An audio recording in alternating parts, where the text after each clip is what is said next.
dowladda Kuwait ayaa suuqyada dalkaasi ka mamnuucday ka ganacsiga dhuxusha Soomaaliya sida lagu sheegay war ka soo baxay wasaaradda ganacsiga iyo warshadaha ee Kuwait oo ay warbaahinta maxalliga ah baahisay sida ku xusan warka wasaaradda ganacsiga Kuwait waxaa sidoo kale la mamnuucay in Soomaaliya dhuxul laga dhoofiyay dalkaasi loo iibgeeyo sababta ayaa wasaaraddu waxay ku sheegtay in dhaqaalaha laga sameeyo dhuxusha Soomaaliya al-shabaab lagu maalgeliyo isla markaana ay qayb muhiim ah ka qaadato dhaqdhaqaaqa argagixisada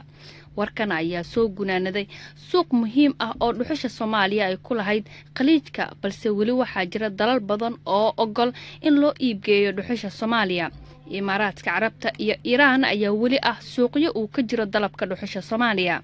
qaramada midoobay